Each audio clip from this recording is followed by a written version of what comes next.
Buenos días, mis amados hermanos de nuestra Iglesia Cristiana Casa de Restauración. Que nuestro Señor Jesucristo te bendiga, donde quiera que te encuentres. Romanos capítulo 8, hermano, hoy vamos a estudiar versículo 1 al versículo 13. Y el tema del día de hoy es ventajas de la naturaleza espiritual. Hermano, capítulo 7, llegamos a la gran conclusión de que la vida cristiana es complicada. Es una lucha constante en mi hombre interior que se deleita en la ley de Dios. Esa ley que está también en mi mente queriendo hacer lo bueno. Es esa lucha de esa ley contra la ley del pecado que está en mi cuerpo. El punto, mi hermano, es que Jesús nos dejó un camino trazado y somos llamados a seguirle. Dice la palabra del Señor en 1 Pedro, capítulo 2, versículo 21. Dice, pues para esto fuiste llamado, porque también Cristo padeció por nosotros, dejándonos ejemplo, para que sigamos sus pisadas. Mi hermano, nuestro Señor ha dejado un caminar, ha dejado trazado un camino y nos llama a caminar en él. Y tú puedes decir, mi hermano, pues acabamos de ver que es complicado caminarlo, es difícil caminarlo, y eso trae a memoria aquella ocasión en la cual los discípulos están arriba de la barca y nuestro Señor caminando sobre el mar, y que cuando Pedro ve y dice, si eres tú, Señor, si eres tú, Maestro, haz que yo camine sobre el mar. Y Pedro caminó sobre el mar, algo que para todos era imposible. Pedro pudo lograrlo, pero no por la capacidad de Pedro, ¿estás de acuerdo? Pedro pudo lograrlo porque el Señor lo estaba ayudando. Y es que así es el caminar cristiano, mi hermano. Probablemente puede ser así tan complicado como caminar sobre el mar, y más cuando estamos todavía viviendo en un cuerpo que es corruptible, un cuerpo que tiende al pecado, y a veces se nos hace muy complicado estar caminando. Y es por eso que Pablo insiste muchas veces que nuestra vida sea una vida espiritual y que estemos ocupados en estar siendo llenos del Espíritu Santo, porque es la única manera de poder caminar con el Señor y de la forma que el Señor quiere que caminemos. Yo sé que caminar de esta manera, mi hermano, para nosotros es imposible hacerlo, pero para Dios no hay nada imposible. Pedro pudo caminar. Así que la única cosa o lo único que tenemos que hacer tú y yo, sabiendo que estamos en un cuerpo aún que tiende al pecado, es ser llenos del Espíritu Santo todos los días, manteniendo una relación con su palabra, una relación por medio de la oración, fortaleciéndonos, teniendo esa relación con Jesús, con el Padre, con el Espíritu Santo, para que podamos caminar derechito, mi hermano. Si nos desviamos tantito, podemos caer. Vamos a leer Romanos 7, del capítulo 14 en adelante, para poder entender el tema del día de hoy. Dice versículo 14, porque sabemos que la ley es espiritual, y es algo que necesitamos entender, porque la ley no podíamos cumplirla porque somos carnales. La ley es espiritual, mas yo, dice Pablo, soy carnal, vendido al pecado, porque lo que hago no lo entiendo. Pues no hago lo que quiero, sino lo que aborrezco, eso hago. Y si lo que no quiero, esto hago, apruebo que la ley es buena. De manera que ya no soy yo quien hace aquello, sino el pecado que mora en mí.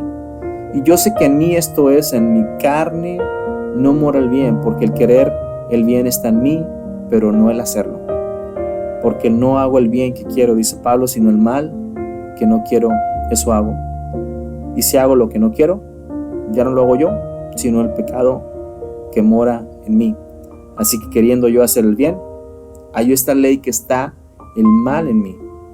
Porque según el hombre interior, dice Pablo, me deleito en la ley de Dios, pero veo otra ley en mis miembros que se rebelan contra la ley de Dios y mi mente, y que me llevan cautivo a la ley del pecado que está en mis miembros.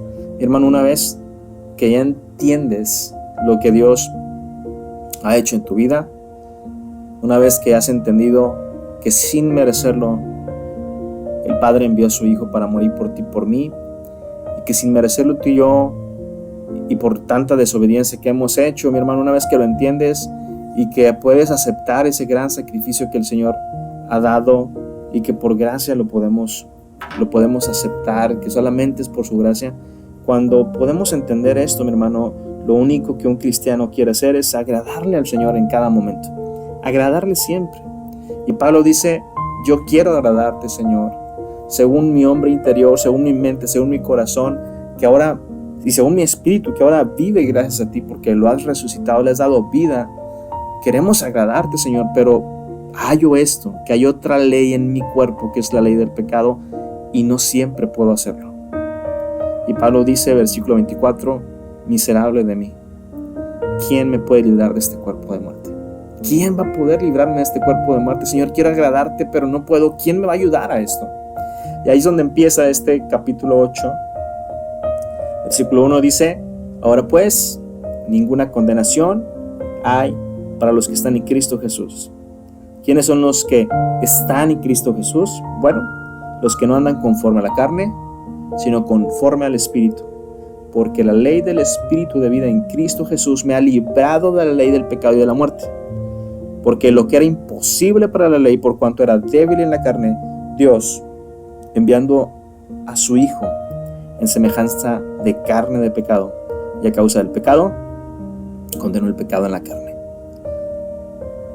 Mi hermano, hay veces que fallamos el Señor, hay veces que caemos, hay veces que hacemos cosas que no agradan a Dios, pero identificamos una de las cualidades que los hijos de Dios tienen, que cuando cometen esto, un cristiano, un hijo de Dios, aquel que ha nacido de nuevo, le duele pecar, al grado de sentirse miserable, como expresó Pablo, diciendo, miserable de mí.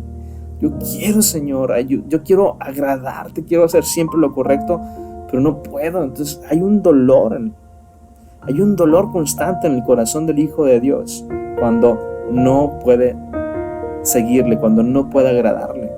Y Pablo está diciendo, ¿quién me puede librar de este cuerpo? Y cuando estamos en esta condición, hermano, a veces nos sentimos incapaces, a veces nos sentimos insuficientes delante de Dios, y a veces nos sentimos que no somos hijos, o que el Señor ya se va a olvidar de nosotros porque volvimos a caer. Y puede que mucha gente nos empiece a criticar. Nuestra propia familia nos condena por diciendo, uy, esto que es cristiano y mira lo que hizo. La propia iglesia, los propios hermanos de la congregación nos condenan diciendo, ¿de qué le ha servido tanto discipulado? ¿De qué le ha servido tanto venir? Si mira lo que ha hecho. Y mucha gente nos puede condenar, pero dice Pablo, el que no nos condena es Dios. Él no nos condena. Ninguna condenación hay para los que están en Cristo Jesús, los que no andan conforme a la carne, sino conforme al Espíritu. Y esto me encanta, mi hermano, porque lo que dice el versículo 1 es de que no se trata de creer en Cristo, se trata de estar en Cristo. Segunda de Corintios 17 nos dice, de modo que si alguno está en Cristo, nueva criatura es, las cosas viejas han pasado, y aquí todas son hechas nuevas.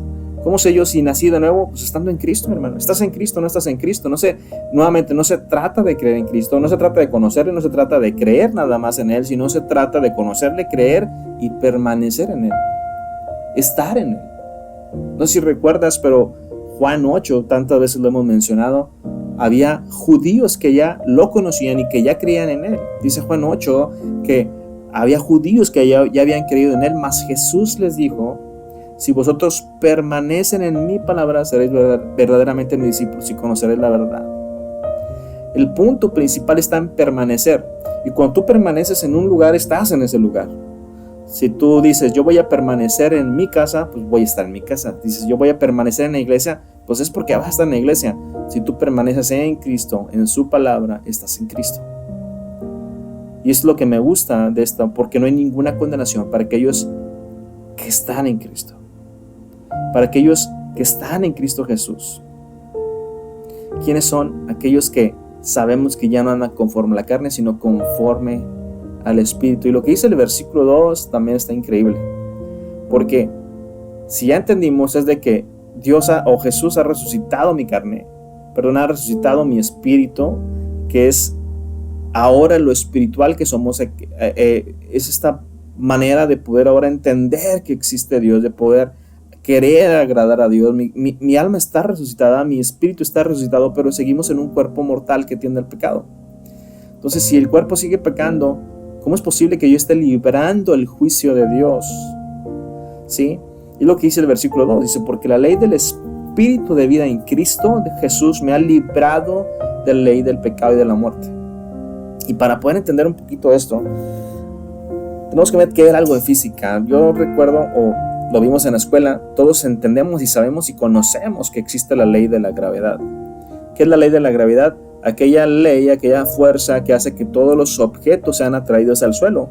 Es fácil comprobar, tú agarra toma cualquier objeto, déjalo caer y vas a ver que va a caer al suelo, o sea, va a ser atraído por el suelo. Esta es la ley de la gravedad. Si la ley de la gravedad existe, entonces ¿cómo es posible que los aviones vuelen? Que las aves vuelen si existe una ley de la gravedad. Bueno, porque hay otra ley que se llama la ley de la aerodinámica.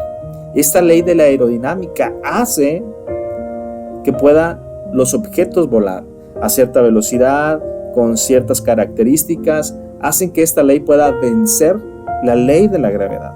De la misma manera, mi hermano, la ley del Espíritu de vida en Cristo Jesús está por encima de la ley del pecado y de la muerte.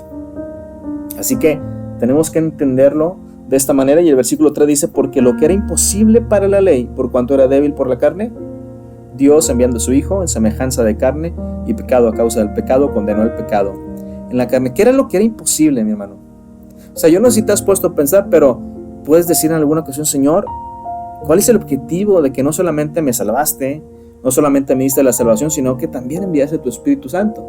O sea, Dios me salvó, pues bueno, ya Dios nos salvó, que nos deje así como estábamos, y ya hasta que el Señor venga, pues ya nos lleva y punto. No, pero nos dio su Espíritu Santo, y yo digo, ¿para qué nos diste el Espíritu Santo? Bueno, mi hermano, nuevamente, los hombres, aquellos que hemos nacido de nuevo, hombres, mujeres que hemos nacido de nuevo, hay un deseo ahora en el corazón de querer agradar a Dios, pero para la carne es imposible agradar. Dice, porque lo que era imposible para la ley, por cuanto soy débil para la carne. ¿Qué es lo que es imposible para la ley por cuanto soy débil para la carne? La salvación, estoy de acuerdo, pero no puedes agradar a Dios en la carne. Para nada vas a poder agradar a Dios en la carne, y entonces vas a vivir como Pablo diciendo, miserable de mí, quiero agradarte, Señor, pero nunca puedo. Bueno, el Señor envía a su Espíritu Santo, ¿sí?, para que podamos tener esos destellos y poder estar agradando a Dios en cualquier cosa que hagamos. Así, ¿cuál es el propósito? Versículo 4, para que la justicia de la ley se cumpliese en nosotros, de que no andamos conforme a la carne, sino conforme al Espíritu. Ahora, mi hermano, el no andar en la carne, sino en el Espíritu, no es un requisito para que tú puedas venir a Dios, ¿ok? Porque muchas veces confundimos y creemos que lo que Pablo nos dice, es que tú tienes que hacer esto y esto y esto para que puedas ser cristiano. No, porque eres cristiano solito sale. Porque has venido a Dios es un resultado, el hecho de que ya no estés conforme a la carne, sino conforme al Espíritu. Ahora, puede haber preguntas de alguien que está escuchando diciendo, bueno, yo realmente pertenezco a Cristo, estoy en Cristo, o sigo perteneciendo a la carne. Estoy carnal, soy espiritual. Bueno, lo que vamos a ver del capítulo 8, pero del versículo 5 al versículo 8, vamos a ver una escalera que desciende hacia el pecado, una escalera que desciende hacia la carne. Y mira lo que dice Pablo, dice, porque los que son de la carne piensan en las cosas de la carne. Y aquí hace como que una comparación de la gente o aquellos que todavía están en la carne con aquellas personas que son ahora del Espíritu. Dice, los que están o los que son de la carne piensan en las cosas de la carne, pero los que son del Espíritu están pensando en las cosas del Espíritu. Esta palabra griega de los que son de la carne piensan es la palabra froneo. La palabra froneo, que quiere decir ejercitar la mente. Versículo 6 dice, porque el ocuparse, ya no nada más piensa, ahora se ocupa. El ocuparse de la carne es muerte, pero el ocuparse del Espíritu es vida y paz. Ahora la palabra que Pablo ocupa para decir ocuparse en la carne es la palabra fronema. Ya no es froneo, ahora es fronema. Fronema quiere decir proponerse hacer algo previamente pensado. Versículo 7 dice, por cuanto los designios de la carne son enemistad contra Dios, porque no se pueden sujetar a la ley de Dios, es más, ni siquiera pueden hacerlo, ni tampoco pueden. Dice, versículo 8, y los que viven según la carne no pueden agradar a Dios. El Hijo de Dios quiere agradarle, pero vivir en la carne es nos imposibilita agradarle. Entonces, aquí Pablo usa otra palabra, que es la palabra phronesis, los que viven. Phronesis es decidir vivir de esta manera. Hermano, los que son de la carne es sencillo identificar. Son estas tres palabras: phroneo, phronema y phronesis. Phroneo, pensar en las cosas de la carne. Y aquí la pregunta que tenemos que hacernos todos es: ¿en qué estoy ocupando mi mente? ¿En qué estoy pensando yo? Hay veces que estás en la iglesia, hermano, probablemente, y en vez de estar escuchando la palabra de Dios con atención, estás pensando en que tienes que salir porque tienes que buscar más dinero para llevar a la casa, porque tienes que trabajar, no sé. Pero estamos pensando en muchas otras cosas. Hermano, ¿en qué estamos ocupando la mente? Como cristianos debemos estar pensando en meternos más a la palabra, debemos estar pensando en venir a la oración, estar pensando en cómo agradar a Dios. Necesitamos cuidar lo que pensamos, necesitamos enfocarnos en pensar en las cosas de Dios. La segunda palabra, que es phronema, es ocuparse en las cosas de la carne. Ahora, ya no nada más piensas en las cosas de la carne, sino que ahora te ocupas en hacerlos. Hermanos, hay veces que estamos enojados, estamos enemistados, alguien habló mal de nosotros, no sé, y empezamos a pensar en eso. La mente se nos ocupa en eso, de decir, bueno, es que ya ha hablado mal de mí, y el punto es de que ya no nada más lo piensas, sino que ahora ocupas la carne en eso, se ocupan en las cosas de la carne. Ya no nada más piensas que habló mal en ti, sino ahora te estás ocupando en odiar a esa persona. Te ocupas en estar pensando tú también mal de esta persona.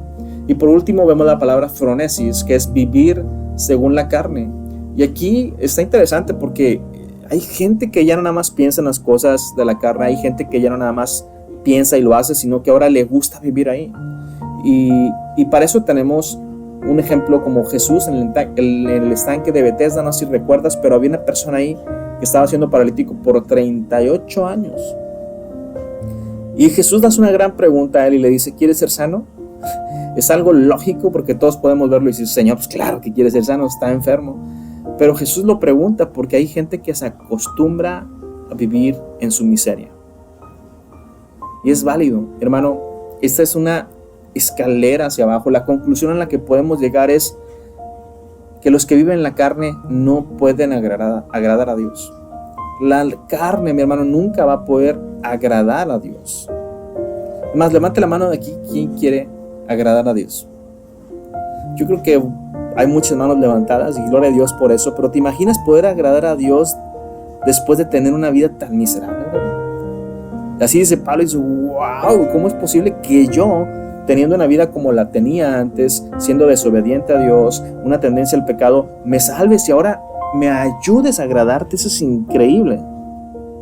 Mas vosotros no vivís según la carne, sino según el Espíritu. Y dice Pablo, si es que el Espíritu de Dios mora en vosotros.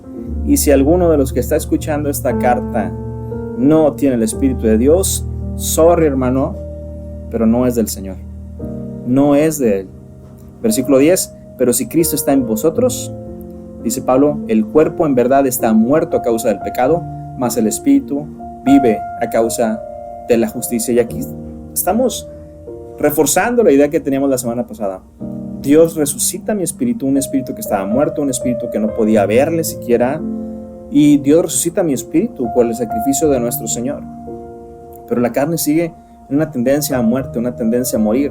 Entonces es esa guerra que tenemos constante, porque mi mente, mi corazón, mi espíritu quiere agradarle al Señor, pero seguimos atados en un cuerpo que está tendencioso al pecado. Y así dice Pablo, dice, pero si Cristo está en vosotros, el cuerpo en verdad está muerto a causa del pecado. El pecado sigue matando el cuerpo, mas el espíritu vive a causa de la justicia. Mi hermano, la marca de que una persona realmente nació de nuevo es que tiene el Espíritu Santo en él. Y dice Pablo, si no tiene el Espíritu Santo, no hay manera, no es de él, punto. Así que si tenemos el Espíritu Santo, aún la carne, mi hermano, ten esto en cuenta, la carne sigue muerta por el pecado. O sea, tiene que morir esta carne, aún no ha sido renovada. Estamos en esto de que la carne tiene que morir, y así como Cristo resucitó mi espíritu, Cristo tiene que resucitar mi cuerpo un día. ¿Cuándo va a pasar? Primera de Juan 3:12. Dice Juan, amados, ahora somos hijos de Dios, ya aún no se ha manifestado lo que hemos de ser. O sea, somos hijos de Dios tú y yo, sí, pero todavía no se manifiesta lo que hemos de ser. Pero sabemos que cuando Él se manifieste, es decir, que cuando Jesús venga por segunda vez, seremos semejantes a Él. Imagínate, brother, ser semejante al Señor, porque le veremos tal como es. 1 Tesalonicenses 4:16 nos dice: porque el Señor mismo, con voz de mando, con voz de arcángel y con trompeta de Dios, descenderá del cielo, la segunda venida, y los muertos en Cristo, o sea, tú y yo, resucitaremos primero. Vamos a rezar Romanos 8, versículo 11, dice: y si el espíritu de aquel que levantó de los muertos a Jesús mora en vosotros, el que levantó de los muertos a Cristo Jesús vivificará también vuestros cuerpos mortales por su espíritu que mora en vosotros. Y aquí está la contestación de Pablo: miserable de mí, ¿quién me va a librar de este cuerpo de muerte? Y dice Pablo, versículo 8, el Espíritu de Dios, el poder de Dios, el Espíritu Santo es el que nos va a librar de este cuerpo de muerte. ¿Cómo? Pues es el mismo Espíritu que levantó de los muertos a Jesús. Y ese mismo Espíritu está en ti, entiéndelo. Y si levantó a Jesús de los muertos y lo vivificó, también va a hacer lo mismo con nuestros cuerpos mortales, porque su Espíritu está morando en nosotros. Así que, hermanos, deudores somos, no a la carne, para que vivamos conforme a la carne, porque si vivís conforme a la carne vas a morir. Mas si por el Espíritu vas a hacer morir las obras de la carne, entonces, dice Pablo, vamos a vivir. Increíble mensaje que nos está dando Pablo. ¿Quién nos va a librar de este cuerpo de muerte? Dios, por medio de su Espíritu Santo. Mi hermano, en resumen, tenemos 6 ventajas de esta naturaleza del Espíritu. La primera ventaja en el versículo 1 es: ninguna condenación hay para los que están en Cristo Jesús. No hay condenación para aquellas personas que tienen esta naturaleza espiritual. La segunda está en el versículo 2. Tenemos libertad de la ley del pecado y de la muerte, porque hay una ley mayor, que es la ley de la voluntad de Dios, la ley del Espíritu de Dios que está en nosotros. En el capítulo 4 tenemos la tercera ventaja: el cumplimiento de la justicia que es por la ley en nosotros. ¿Sí? ¿Por qué? Porque algo que era imposible para nosotros en la carne, Dios, mandando a su Hijo en semejanza de carne de pecado, ha muerto por nosotros, y no nada más nos perdona, sino que ahora nos hace justos. Tú y yo, cuando somos identificados en el Señor, es como si el Padre nos viera a nosotros, y en vez de vernos a nosotros, ve a Jesús en nuestro lugar, y ahora nos marca, nos considera justos. Por eso es el cumplimiento de toda la justicia que es por la ley en nosotros. Versículo 6 nos da este cuarto beneficio, o esta cuarta ventaja de la naturaleza espiritual. Dice: porque el ocuparse de la carne es muerte, pero el ocuparse del Espíritu es vida y paz. Mi hermano, tenemos una ventaja más: vida y paz. Aquellos que estamos en el Espíritu, que tenemos esta naturaleza espiritual, tenemos vida y paz. Versículo 8, tenemos una gran ventaja más: los que viven según la carne no pueden agradar a Dios, pero los que vivimos en espíritu, hermano, tenemos ahora sí la capacidad de poder agradar a Dios. Y el versículo 11 nos da la última ventaja de estos versículos: es: y si el espíritu de aquel que levantó de los muertos a Jesús mora en ti y en mí, el que levantó de los muertos a Cristo Jesús vivificará también vuestros cuerpos mortales. Mi hermano, el versículo 11 nos dice que la sexta ventaja es la esperanza de la gloria de Dios en nosotros, es decir, la esperanza de tener la imagen de Jesús, esa misma imagen glorificada en nuestras vidas. Mi hermano, aférrate a esta naturaleza espiritual. Que el Señor te bendiga. Nos vemos la próxima semana.